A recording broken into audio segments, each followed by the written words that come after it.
Kyle Shanahan said something interesting in his interview with Tim Kawakami. He said that the Niners should have 3 Super Bowl victories right now. This one, the one over the Chiefs, they should have beaten both times, and that they should have beaten the Rams in the NFC Championship game, and then they would have beaten the Bengals after that. And he just, for the life of him, can't figure out why. I don't think he said that last part, but it's implied that I don't know what happened. We should have had these rings, and they're gone. What do you think of that? Why don't they have these rings? I know where you're going to go with it because I saw your response on Twitter, and I agree with you who I'm going to put most of the blame on, and it is Kyle. But I'm going to do it probably for different reasons than you, and I'll save your take. For me, the biggest reason they don't have a ring is because they decided to keep rolling with Jimmy Garoppolo when you had the greatest quarterback of all time wanting to play for you. And he talked about that also in the interview. He's like, listen, at the time, like Jimmy Garoppolo was 27 and we thought he was ascending and he came off of an injury and we thought he played really good. And we just said no because we didn't know how much Tom Brady had left. And then we said, or I said to myself, if I ever get that chance again, I'm not going to make the same mistake. And that's why I was trying to recruit him last year because we didn't know what was going to happen with Brock Purdy, who also, by the way, is a young quarterback who's ascending. You get the picture. So interesting that the second time around with the much better player in Brock Purdy over Jimmy Garoppolo, you would have made the decision to bring in a much older Brady at that time who was clearly declining. But I digress. The reason they don't have a ring is because of the quarterback position, and the quarterback position is all as a result of Kyle Shanahan and his decisions. Didn't scout Patrick Mahomes, had Tom Brady fall in his lap, chose Jimmy Garoppolo. By the love of God, I don't know how the hell he did that or even thought that was a good idea, but he did. They don't have a ring. That is why. And it falls on Kyle Shanahan. Hey man, even if he had drafted Patrick Mahomes, he would have messed it up. He would have found a way to not win the Super Bowl. Yeah, like, possibly. I'm sorry. Like, to me, with Kyle, it's like, okay, he goes to the Super Bowl the first time and they lose and they had the lead late, but you could be like, all right, okay, but like his quarterback was legitimately not good and played poorly in the game, missed up. And that was all true. So he gets back 4 years later and the quarterback is objectively better. And Brock doesn't like light it up in the Super Bowl, but he's not bad. You could say he's mid, but like he was one of the better players in the offense. He was better than anyway, Brock, you have a much better quarterback. Raheem Mostert was excellent. You have the offensive player of the year at running back. Emmanuel Sanders was really good. You have Brandon Ayuk, who's better. Yeah. So you come back the second time with you have Trent Williams this time. You didn't have him the first time. A much better team on offense. And in the first game, you scored 20 points. And in the second one, you scored 19 in regulation. So, genius. It's got to be you, Mr. Genius, because you can't tell me that cast of characters on offense isn't as good as it looks, because it is that good. Someone is mismanaging it when the pressure's on, and that one time. I don't know who it is, though.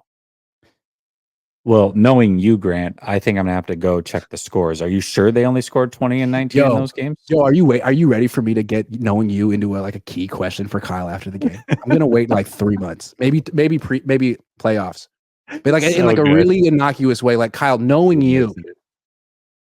You know I'm going to do that. I know it's going to be good, and the callback's going to be great. He's not going to remember it, but we all. I'm going to wait a long time. It's going to be perfect. Can't wait. That's the best way to get right revenge. After another Super Bowl loss. Knowing you, you're going to take this one pretty hard, right? That's the best way to get revenge. Like, you don't want to get it in the moment when you're upset because you want the other person to almost forget that they did that. And I'm not mad at Kyle. My dad came on yesterday and he was a protective dad. He was all worked up. I'm not mad.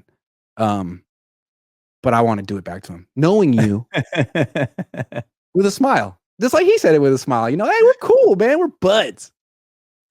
Give a little laugh afterwards. Yeah, man. It's here's the thing is you can go game by game, and this last game, for example, I mean, we can talk about CMC and the fumble. That was crucial. We can talk about the muffed punt. We can talk about Trent Williams and his penalties.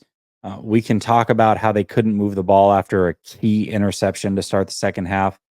And certainly players do shoulder some of the blame. I mean, it can't all be one person, but man, you're the consistent theme. And even though the team is getting better and you acknowledge it's the best team in the league, you probably think you're one of the better coaches in the league, if not the best. Like, man, at some point, dude, it's hard. It really is hard to defend it not being Kyle Shanahan.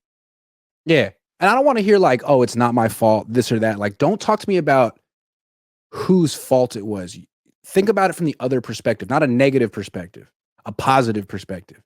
You're a great coach. That's a great team. You had a lead in the second half.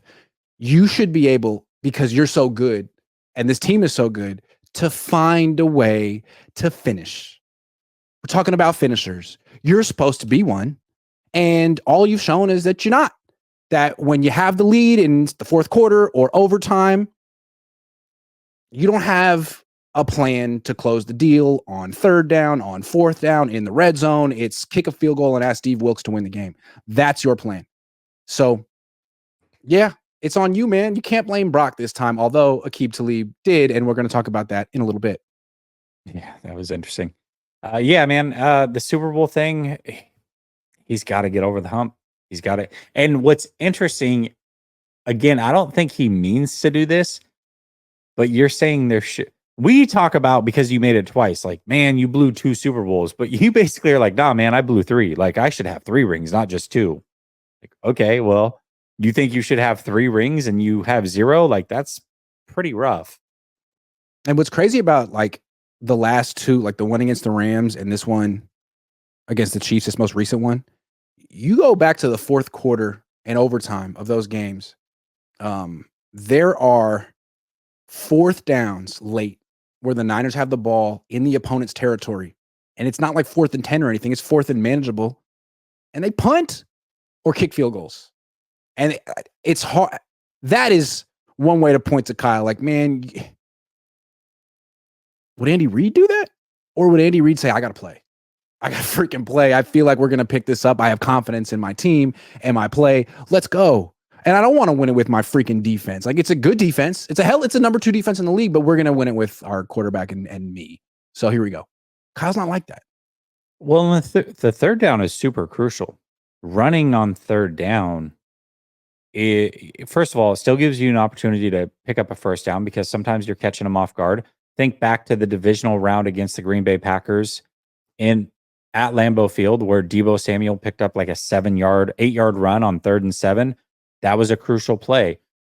So if you run the ball on third down, you still might get a first down, and you're almost guaranteeing positive yards versus throwing in those situations. If it's an incomplete pass or you get sacked, you're in a bad spot, and you might pick up the first down. And if you don't, you're at least closer, and now you've got a real decision to make. It comes down to those third downs more importantly than the fourth. It's like, man, if you think there's a possibility that you should go for it, you should probably be running the ball on those third downs and seeing what happens. Yeah, I would think so. Yeah. Matt McEwen says BA fatigue. LOL. Sorry, just had to deload. Nice. Deloading. Fish and Chip says next season I'm holding out of the off season. Please don't.